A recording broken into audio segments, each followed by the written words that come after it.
yam nungsiye ngasi di thong bu su sa bu sai to zege Kay nung si ba? na thuna keno ni belendri ga Rohu macha mani nungsiye kang lai pa gyang ware khoigi huzik integrity kai biaroi akoigi kuina sahili singani degi supna ipa ipu puron kayana laglava kanbiduna chakhwatnaba tunggi yumbirelgi tawbiramba mayam akoigi Manipur gi lamma cherama kai biaroi aikoigi aduna hausi phawa khangge Bidhan Sabha phamu yadribase aduna akoina vote thadaba matamda khallaga thadabiyo agoi praja gi asoiba ani yamna yengse kari torke haibado adubu yamna agoi praja di am singba tawni khoi kanglai chamyam prumjeri eng bio yam thuna I belen pri yam phaya do akoi gi naga isini now jingna peace talk torisi yam thake chaninge yam harawi we are happy for them but akoi Manipur gi kanglai pa ki integrity di kai singa yaroi mayam assembly phambiu Manipur gi integrity kai ya de no ware lobiu MLA taru humpu lai se that's what we want to say thank you very much ado mayam ju vote haram dai da thadaram dai khalaga tada bis du mangai ra khoi rap na lai buni upai le te kan to na de ki government se aphabadi am tawe ya zaningwa minu si sawe but yang se handa ki matang se okay akhoi angang gai di Rohu gum ju kya chaning den salman num ya yen tawjeri salman je maru go loi lokthop jan moina dai da thau yaw tun tawjer ke ja Montreal steak and powder ma dai aduga hapaga sigia lime juice ikar hape okay yeah grill na te toast hoy tawre 25 minutes kumba hajik loire 25 minutes kumba toast ta thamjare mathak chuma kha ju hit tawraga 450 Fahrenheit kumba da so madi masana dum omega 3 kumba kai kumba yam yaw jani incha dum phaw jan pisa ri kha tangi ma angang ei Rohu gum kai gum maru yaw khadi sa yam jaw ya den koi nga hek thong moi gi di salman non kha tawre alright masi haw diam haw jan Rohu ni je se taruk khatani da angang sing di kano tawbira ai ni han bada thum na chame mapa then sampram ha pa ga cham jare lemon ga salt kana okay and then ai machu gra ha charage machu gra ha pe and then thum gra ha charage thum yam taung ga da nya I don't know it's tao no bane okay yam thu na ai thong zai dum thu na thong ba se ai hai na zai ai tau jarage kara tao ma tam da si makuna makha thang ji da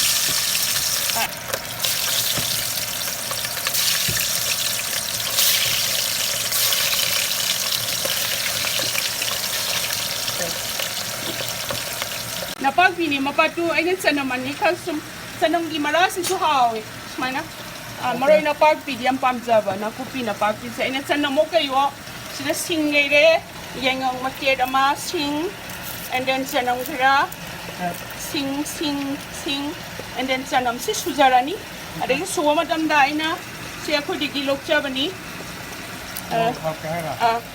moro kang makitang hatsage suwa madam da and then ada game rotik pa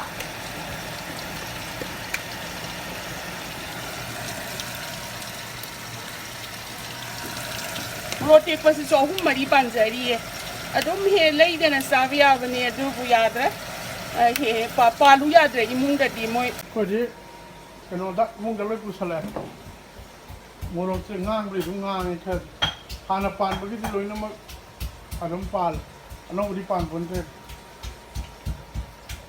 mong da pusala lang kui le phang than pha re mai adum hing di hing mapa ti shuri ngai se chana mara se am hawe maroi na pak ti mara dong na tawe ba okay adu suru sana ada sila ina jira ka hapsal okay and then padigo also ada si sura ni kum na ba Okay. Adagi si ako di maroy na pagpini. Ako di na trong nga kong. Aya. Nga kong ka. Maroy na pagpije. Imong da pusale kharam di. Apan kharam le hore. Maram di sira di tangam den. Ngalo mo naman. Nik kasan le mo. Kasan man ati paksan ba? Okay. Okay. Alright. Wait, mata wait. Hawa di paksan. Thang na ti da. Paksan le. Amun na tao do siya ma di thao. Amun thong diด้วยนี่น่ะ Silo le. Si ho di thao si khre yam ni. Thao ga do ken ba. Sim sa ha pa sa ka. Sa ke sa wa. Ya. Si le mu lo nga ni mu lo me ti si di khang jing mo khamo yi si so. Pa ni ne. Okay. Zigzag ke si ha pe. Si mai thare ka. Ya. Si di ke no to. Doan thangjing na mo de ko ga me ke. Adagi si khoi da lok sa wa mo lo ni. Mo lo kan mo khre ge zare. Si ka ha zare. Ke bata beli adagi jira naman kitang yang ha pe da ka li. Mata. Digi no sanong ga ge no ga. Maroy na pagpiga. Masay kita na manalo. Okay.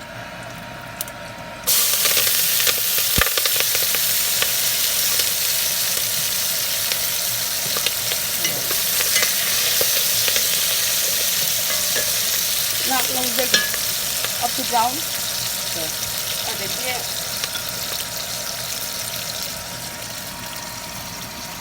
Alu hapira. Alu maku se paye. Potassium yawe I don't know but sini mote. Sentam to ba. Sampai. Ada sisa kan kahan ni.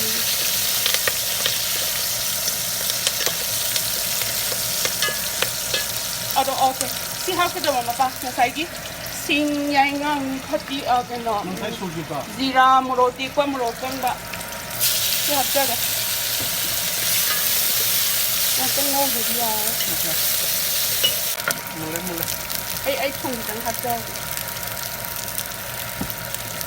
Choki tang hati.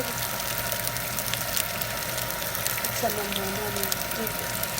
Oh, halibo. Lagi si alu hapsa lagi. Alu may matat agak. May tawai ba. May later bi no.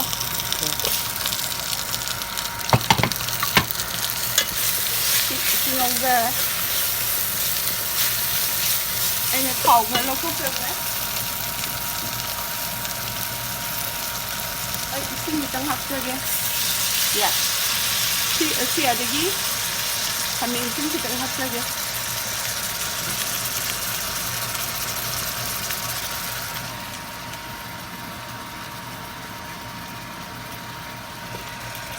Ada lagi molo ati pasal aku depan jawa ni.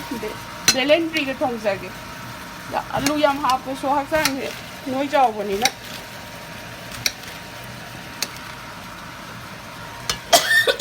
Chakhwai. Rohu ni matong. Ano man sa tanin. Ni di ya la da. Ana ni ka sa ti. Ang jahara. Thangjing dong ni si. Thangjing baru hura la ko puja le. Di kan ko je da se bolao. Ha mo ya. Hanggo. But isa tu bin hai le di ma hangi chieng na tanam bab da akang mana da ba fresh di por kuya hai na. Ke ba. Puja le. Okay. Di belen ni se fa so hai hai. Alam tu mun. Okay. Adigi ai se ting hung de. Ang tawla. Ni asaban. Ya mahiyam la hai ros. Ya. Macam kuye Kami pakai macam Kami apa? pakai macam ni. Ni mau degi ni boleh lah dan cara kau kita nggak pakai dah ini. Ijo kita nggak pakai ini dan. Nak sahal sahal lagu menga hap tu. Ya, kayak buat tak kering saja. Soalnya ni, Aina mau kopi ba. Yang kuih ini soal biar ingat hap ya tu ba. Ya Haore. Ni hap sen jare. Okay.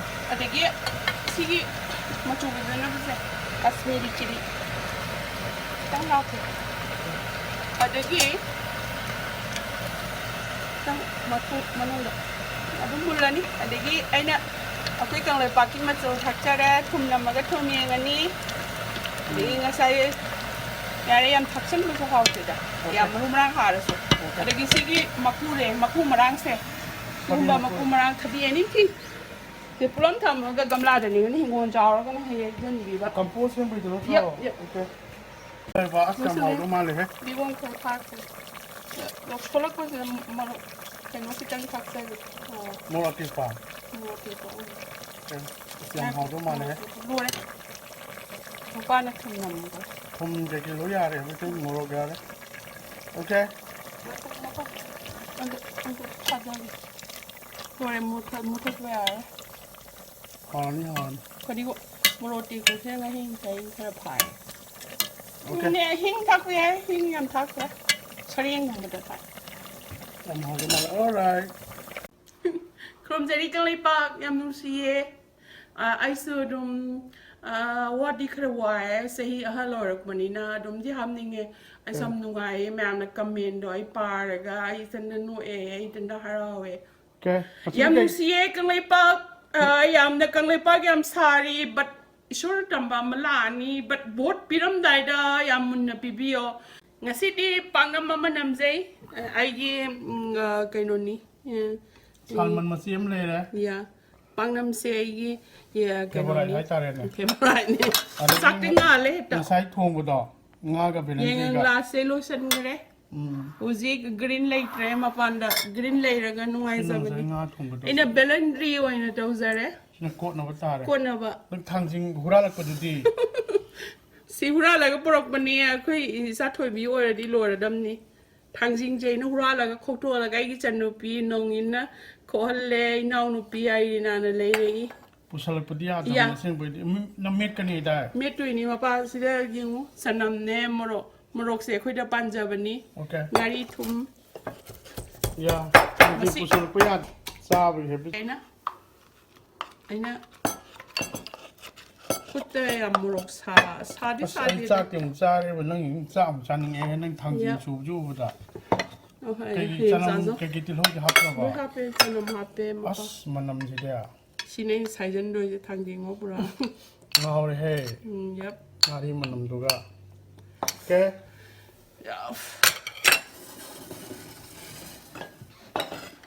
Masih dia sak diam sab dia re noi sonoi re and then sai siame doctor ne am section lo hai re sak dia dom ni pang du ni ma pa Ya.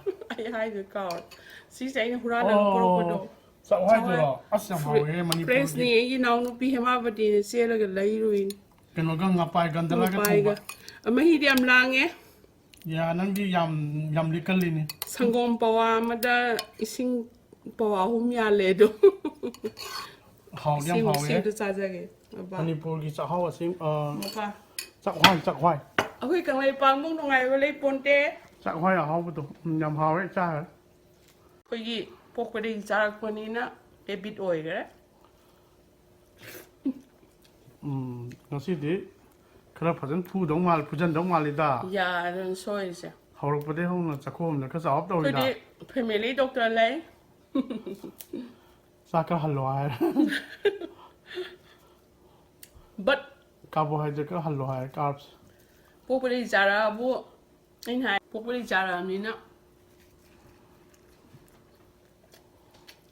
Kan lo ji chakhwai du yam phajan hao. Salman du ka chakhwai du ka. Paknum du ka pa ra di.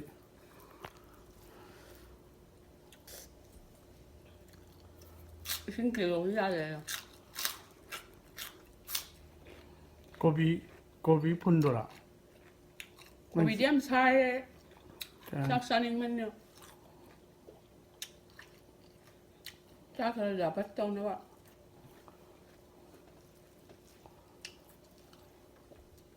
Hao đào xin chứ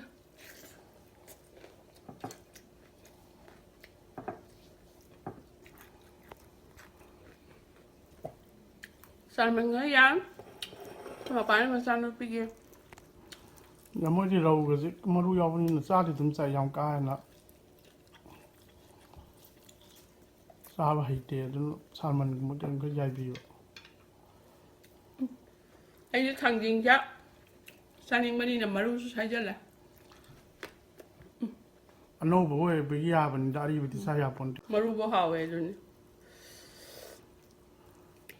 ꯊꯥꯡꯖꯤꯡꯁꯤꯒꯤ ꯃꯍꯥꯎꯗꯤ ꯍꯥꯎꯋꯦ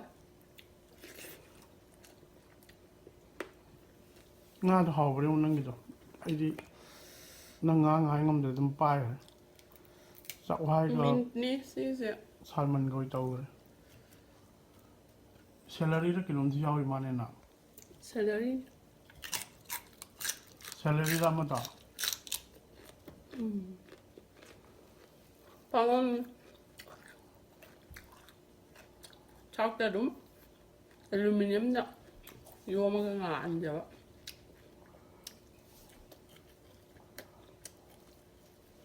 ꯍꯥ ꯍꯥ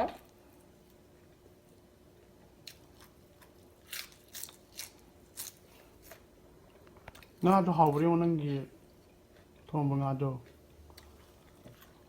ꯆꯥꯛ ꯌꯥꯝ ꯆꯥꯔꯝꯕꯅꯤ ꯆꯥꯛ ꯆꯥꯅꯅꯕ ꯍꯣꯠꯅꯕꯗ ꯋꯥꯔꯦ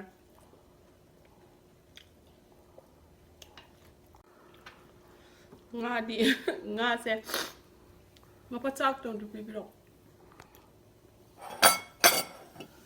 ꯑꯩꯅ ꯕꯦꯂꯦꯟꯗ꯭ꯔꯤꯁꯦ ꯌꯥꯝ ꯐꯩ ꯍꯥꯏ ꯐꯥꯏꯕꯔ ꯅꯨꯡꯕꯔ ꯌꯥꯝ ꯌꯥꯎꯕꯖꯥꯠꯅꯤ ꯐꯥꯏꯕꯔ ꯌꯥꯎꯕꯗꯣ ꯑꯩꯗꯤ ꯉꯥꯁꯦ ꯂꯥꯁꯇ ꯆꯥꯏ ꯍꯦꯛꯇ ꯑꯗꯨꯅ ꯆꯥꯛ ꯌꯥꯝ ꯆꯥꯁꯜꯂꯦ ꯑꯗꯣ ꯉꯥ ꯍꯥꯟꯅ ꯆꯥꯔꯒꯦ ꯉꯁꯤꯗꯤ ꯅꯣ ꯑꯍꯥꯎꯕ ꯀꯣꯟ ꯆꯥꯕ ꯐꯠꯇꯕꯅꯦ ꯑꯩꯈꯣꯏꯗꯤ ꯑꯍꯥꯎꯕꯁꯦ ꯁꯨꯝ ꯆꯥꯔꯨꯗꯦꯕ ꯆꯥꯛ ꯄꯥꯝꯕꯅꯤꯅ ꯑꯍꯥꯎꯕ ꯀꯣꯟ ꯆꯥꯔꯗꯤ ꯆꯥꯛ ꯌꯥꯝ ꯆꯥꯕꯅꯦ ꯑꯍꯥꯎꯕꯗꯣ ꯍꯥꯟꯅ ꯆꯥꯊꯣꯛꯑꯣ ꯆꯨꯝꯃꯦ ꯑꯍꯥꯎꯕ ꯀꯣꯟ ꯁꯤꯗꯗꯤ ꯆꯥꯕ ꯃꯤ ꯑꯍꯥꯎꯕ ꯆꯥꯕꯗꯤ ꯉꯝꯃꯦ ꯅꯍꯥꯟꯋꯥꯏ ꯑꯍꯥꯎꯕ ꯍꯥꯎꯇꯕ ꯌꯥꯝ ꯈꯥꯛꯇꯅ ꯑꯗꯨꯝ ꯂꯩꯕ ꯃꯤꯗꯣ ꯌꯥ ꯃꯕꯨꯛ ꯂꯨꯕ ꯃꯤ ꯍꯧꯅꯕꯅꯦ ꯑꯣꯀꯦ ꯍꯥꯎꯇꯕ ꯆꯥꯔꯛꯄꯒꯤꯅꯦ ꯅꯣ ꯃꯄꯥ ꯑꯍꯥꯎꯕ ꯁꯨꯝ ꯊꯝꯃꯗꯤ ꯆꯥꯛ ꯌꯥꯝ ꯆꯥꯕꯅꯤ ꯑꯣꯀꯦ ꯑꯍꯥꯎꯕꯗꯣ ꯍꯥꯟꯅ ꯄ꯭ꯔꯣꯞ ꯆꯥꯊꯣꯛꯑꯣ ꯃꯥꯅ ꯑꯁꯦꯡꯕꯩꯅꯦ ꯑꯩ ꯍꯥꯏꯔꯤꯁꯦ ꯁꯨꯝ ꯈꯥꯛꯑ ꯊꯝꯃꯤꯗꯣ ꯆꯥꯛ ꯌꯥꯝ ꯆꯥꯅꯕꯩ ꯊꯣꯛꯅꯦꯕ ꯑꯩꯗꯤ ꯌꯥꯝ ꯅꯨꯡꯉꯥꯏ ꯃꯌꯥꯝꯅ ꯀꯃꯦꯟ ꯌꯥꯝ ꯅꯨꯡꯁꯤ ꯄꯤꯕꯤꯔꯛꯏ ꯃꯃꯥꯒꯤ ꯐꯤ ꯏꯅꯥꯎꯒꯤ ꯏꯇꯩꯒꯤ ꯏꯇꯩꯃꯒꯤ ꯌꯥꯝ ꯅꯨꯡꯉꯥꯏ ꯑꯩꯁꯨ ꯌꯥꯝ ꯅꯨꯡꯉꯥꯏ ꯐꯤ ꯂꯩꯅꯤꯡꯉꯦ ꯐꯤ ꯌꯥꯝ ꯄꯥꯝꯃꯦ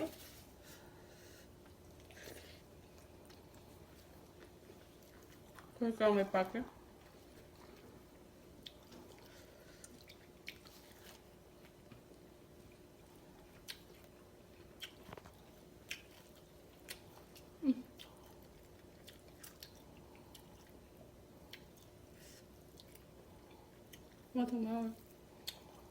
ꯃꯅꯝꯗꯤ ꯌꯥꯝ ꯅꯨꯡꯁꯤꯈ꯭ꯔꯕꯅꯦ ꯑꯩꯗꯤ ꯍꯣꯔꯦꯟ ꯅꯨꯡꯗꯥꯡ ꯑꯣꯏꯅ ꯑꯩꯅ ꯆꯥꯖꯔꯒꯦ ꯁꯨꯝ ꯈꯜꯂ ꯕꯦꯂꯦꯟꯗ꯭ꯔꯤ and then ꯈꯥꯃꯦꯟ ꯃꯥꯏꯔꯦꯟ ꯑꯂꯨꯒꯤ ꯃꯍꯨꯠꯇ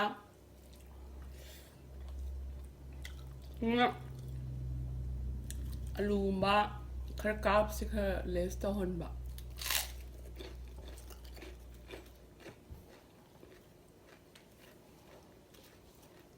ꯄꯥꯟꯖꯜꯂꯨꯆꯣ ꯀꯣꯠꯄ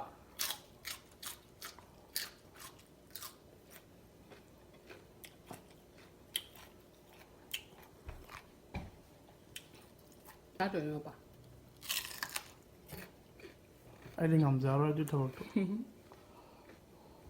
ꯄꯩꯁꯥ ꯄꯤꯒꯦꯁꯨ ꯆꯥꯖꯔꯔꯣꯏ ꯑꯩꯈꯣꯏ ꯇꯨ ꯆꯣꯡꯉꯦ ꯑꯗꯨ ꯁꯥꯖꯤꯟꯒꯦ ꯃꯅꯝꯗꯣ ꯇꯥꯕ ꯇꯨ ꯆꯣꯡꯉꯦ ꯍꯥꯎ ꯑꯩꯈꯣꯏ ꯁꯥꯔꯤꯒꯩ ꯌꯥꯏ ꯍꯧꯒꯠꯂ ꯆꯤꯟꯁꯦ ꯆꯦꯡ ꯀꯤꯂꯣ 3 ꯆꯥꯕ ꯌꯥꯅꯤ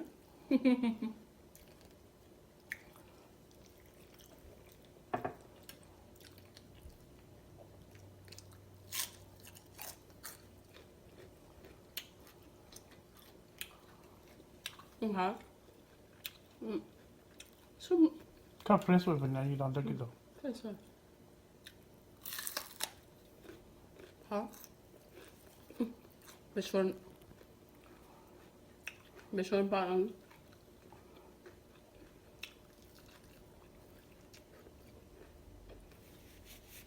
आई sakte dengan sel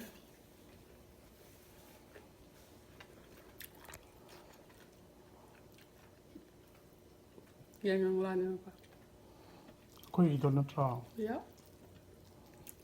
Kan lấy bao tiếp. ꯃꯅꯥꯗꯤ ꯁ꯭ꯋꯥꯏꯗꯗꯤ ꯄꯥꯛ ꯐꯪꯗꯦ ꯂꯩꯕ Yeah.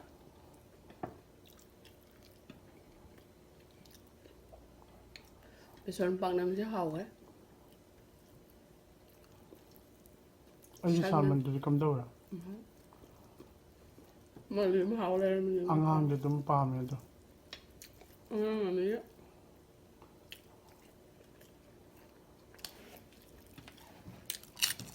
ꯃꯔꯨꯁꯨ ꯌꯥꯎꯗꯕꯅꯤ ꯃꯣꯏ ꯌꯥꯝ ꯄꯥꯝꯃꯦ Sao? Nó cứ găm nhắn đấy.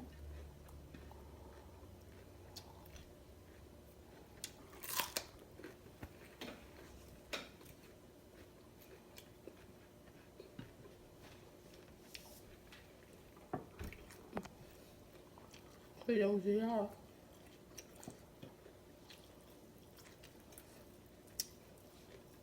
ꯃꯔꯨ ꯌꯥꯎꯅꯤꯍꯦ ꯌꯦꯡꯉꯨ Frozen the pork thì nằm hao thì khác chứ gọi đấy. The belen chưa thùng mà sẽ đem hao cái này mà phải. ꯌꯥ ꯃꯅꯝꯗꯤ ꯌꯥꯝ ꯅꯨꯡꯁꯤꯈ꯭ꯔꯦ ꯀꯣꯟ ꯆꯥꯖꯔꯒꯦ ꯗꯤꯅꯔꯗꯣ ꯇꯧꯔꯒꯦ ꯑꯩꯈꯣꯏ ꯆꯥꯛꯍ꯭ꯋꯥꯏꯒ ꯁꯥꯜꯃꯟꯒ ꯀꯠꯈ꯭ꯔꯦ ꯄꯥꯛꯅꯝꯒ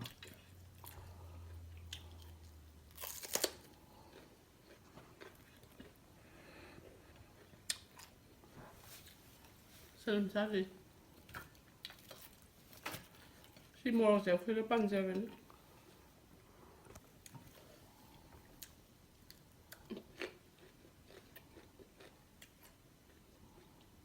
Gì mà làm gì á? ꯃꯣꯔꯣꯛ ꯃꯅꯝꯗꯨꯔꯣ Chắc chắn.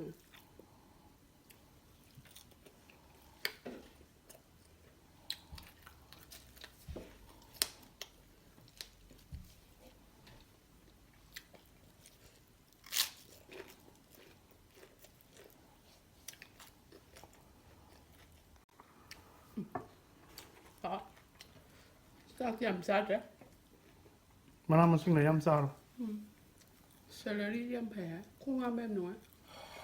Sao làm sao mà bảo vợ? Sao làm giống sai chân nhỉ? ꯆꯈꯥꯎ ꯑꯍꯥꯡꯕꯁꯨ ꯌꯥꯝ ꯆꯥ ꯐꯕꯣꯟꯗꯦ Có khó lẽ. ꯄꯨꯛ ꯁꯥꯒꯠꯄꯅꯤ ꯑꯣꯀꯦ ꯆꯅꯝ ꯑꯍꯤꯡꯕꯗꯣ ꯄꯨꯛ ꯁꯥꯒꯠꯄꯅꯤ sometime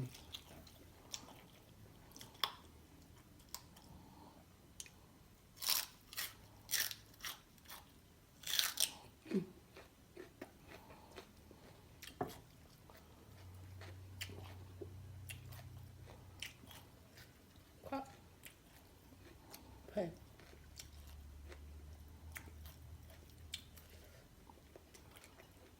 Đã phu của mình à?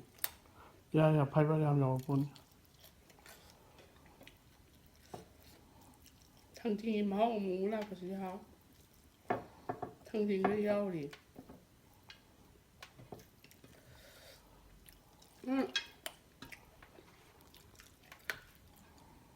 Ôi dạ. Sao kìa mà xa lạc của này nào? Có tà ạ.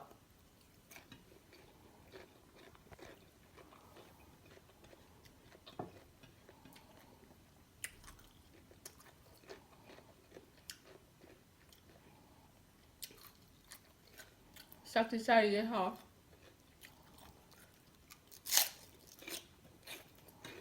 Ôi ꯀꯠ ꯈ꯭ꯔꯦꯅꯤ ꯉꯁꯤꯗꯤ Belendriga. Rohu thùng một xe chắc em sao bây giờ đi. Chắc thì em sao được phải. ꯌꯥꯔꯦ ꯄꯣꯊꯥꯔꯣ ꯉꯁꯤꯒꯤꯗꯤ ꯌꯥꯔꯦ ꯄꯣꯊꯥꯔꯣ Yeah, doctor na kudi family doctor lay yam sex hello hire. Yam sab di wi yam phaba. Ni thaba yam subio sab da maroi na. Wana honare sab da khara sana di sidra se ai phi di khoi kang lai paki phi di yam pam zai ꯃꯌꯥꯝ ꯀꯪꯂꯩ ꯄꯥꯛꯅ ꯌꯥꯏꯐꯔꯦ ꯑꯩꯈꯣꯏꯒꯤ Kami pang ai pare nusiye kami pa. ꯑꯩꯈꯣꯏꯒꯤ integrity ꯀꯥꯏꯍꯟꯕ Integrity ꯌꯥꯗꯦꯀꯣ kan be ade. Akoi cha ke ade gi pai po akoi gi pai pu kan. Yamna ningtam na wa na honara ga thamak pane ꯑꯩꯈꯣꯏꯒꯤ du khak ki integrity kan ꯀꯥꯏꯍꯟꯕ bio. ꯌꯥꯔꯣꯏ Yam nungsiye mayam gi thau kanglaipa puniba MLA mayam mantri mayam na wakan mun khanbiyu handagi matang jida blood set tawna danaba mayam mun khanbiyu ya okay aduni Alright. paisa na leibu ngamoy okay bye krumjari